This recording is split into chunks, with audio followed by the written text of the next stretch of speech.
పరిశుద్ధ నామమునకు మహిమ కలుగునుగాక. క్రీస్తునందు ప్రియ దేవుని బిడ్డలారా, ప్రభు అయిన యేసు క్రీస్తు పరిశుద్ధ నామములో మీ అందరికీ ఈ ఉదయకాల శుభములు తెలియచేయచ్చు ఉన్నాను. ఈ దినమంతయు మీకు మీ కుటుంబానికి దీవెనకరముగాను ఆశీర్వాదకరముగాను దేవుడు అనుగ్రహించాలని మీ కొరకై ప్రార్థిస్తూ ఉన్నాను. నేటి దినము కొరకు ఏర్పాటు చేయబడిన దేవుని వాక్యం కీర్తనల గ్రంథం 16వ సంకీర్తన 3వ వచనం. భూమి మీద ఉన్న భక్తులే శ్రేష్ఠులు, వారు నాకు కేవలము ఇష్టలు. ప్రియులారా, నేటి దినము కొరకు ఏర్పాటు చేయబడిన ధ్యానాంశము శ్రేష్ఠులు, ఇష్టులు. ప్రియులారా, దేవుడు తన భక్తులను ఎంతగా ప్రేమించుచున్నాడో దీని ద్వారా మనం గ్రహించగలం. వారు ఆయన దృష్టిలో శ్రేష్ఠులు. యెహోవా తన భక్తులను తనకు ఏర్పరచుకొని ఉన్నాడు అని తెలుసుకొనుడి. కీర్తనల గ్రంథం 4వ సంకీర్తన 3వ వచనం. ఇది వాస్తవం. అందువలననే ఆయన వారి ఎడల అధిక ప్రేమ చూపించుచున్నాడు, శ్రేష్టమైన వారిగా ఎంచుచున్నాడు. ప్రియులారా, భక్తుడైన యోబును గూర్చి మనందరికీ తెలుసు. ఆయన మీద అపవాది నేరము మోపాడు. దేవుడు యోబును శోధించుటకు అనుమతి ఇచ్చాడు, కానీ అపవాది ఏమీ చేయలేకపోయాడు. ఎందుకనగా యోబు చుట్టూను అతనికి కలిగిన సమస్తము చుట్టూను దేవుడు అగ్ని కంచి వేసి ఉన్నాడు. దేవుని బిడ్డలారా, దేవుని చేత ఏర్పరచబడి ఉన్న నీ చుట్టూ దేవుడు తన అగ్ని కంచి వేసి ఉన్నాడని నీవు విశ్వసించాలి. అప్పుడు అపవాది నిన్ను ఏమాత్రమును ముట్టడు.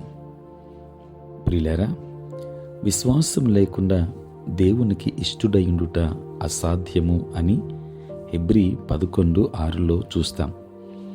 దానికి ముందు వాక్యములో విశ్వాసమును బట్టి కొనిపోబడిన హానోకును గురించి చదువుతాం. అతడు కొనిపోబడక మునుపు దేవునికి ఇష్టుడు అని, ఇష్టుడై ఉన్నాడు అని సాక్ష్యము పొందాడు.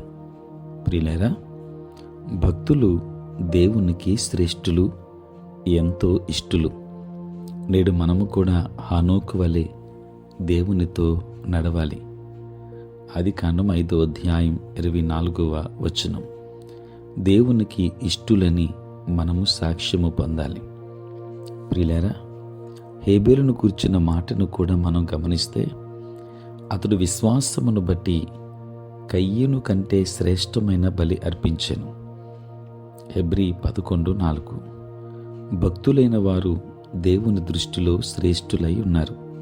అంతేకాదు, వారు శ్రేష్టమైన బలులు అర్పించుచూ ఉన్నారు.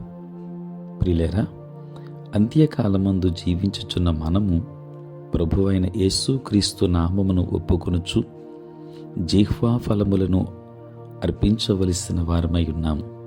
అనగా స్తుతియాగము చెల్లించవలసిన వారమై ఉన్నాము. మనము అన్ని విషయములలో స్తుతించుట, కృతజ్ఞతాస్తుతులు చెల్లించుట దేవుని చిత్తముగా ఉంది. ప్రియులారా, మన విశ్వాసము పరీక్షింపబడుచున్నది.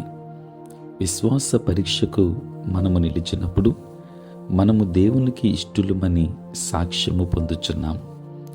మనము ఓర్పు, సహనము కలిగి ఉండుట ఎంతో అవసరం. దేవుని బిడ్డలారా, మీరు దేవుని దృష్టిలో శ్రేష్ఠులు, ఆయనకు మరింత ఇష్టులు గనుక మీ పిలుపును, ఏర్పాటును నిశ్చయము చేసుకుని విశ్వాస సంబంధమైన పోరాటమును పోరాడుచు జీవకిరీటము పొందుటకు పరిగెత్తండి. ప్రభు మీకు తోడై ఉన్నాడు. దేవుడు మిమ్మును, మీ కుటుంబాన్ని దీవించునుగాక. ఆమేన్. ప్రార్థన. పరిశుద్ధుడైన తండ్రి, ప్రేమ కలిగిన ప్రభువా, మీ పరిశుద్ధ నామమునకై వందనాలు, స్తోత్రాలు చెల్లిస్తున్నాము నాయన.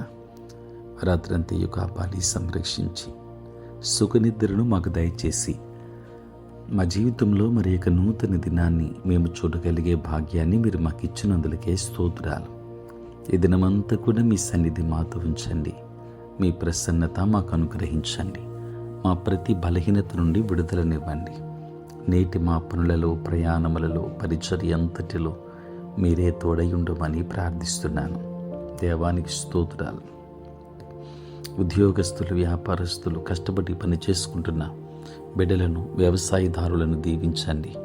దూరదేశాలలో, దూర ప్రాంతాలలో ఉంటున్న బిడ్డలను ఆశీర్వదించండి. చదువుకుంటున్న బిడ్డలకు కావలసిన జ్ఞానమును అనుగ్రహించండి. తండ్రి, సార్వత్రిక క్రైస్తవ సంఘాన్ని మీరు ఆశీర్వదించమని, తండ్రి, పుట్టినరోజు, పెళ్లి రోజు జరుపుకొనుచున్న బిడ్డలను దీవించండి. నూతన ఆశీర్వాదాలు వారికి అనుగ్రహించండి. ఈ దిన దీవెనల చేత మమ్మల్ని అందరినీ కూడా నింపి బలపరచమని, మీరే తోడై ఉండమని యేసు నామములో ప్రార్థించి వేడుకొనుచున్నాము తండ్రి. ఆమేన్. తండ్రి, కుమార, పరిశుద్ధాత్మ త్రియేక దేవుని దీవెన సదా మీకును మీ కుటుంబానికి తోడై ఉండును గాక. ఆమేన్.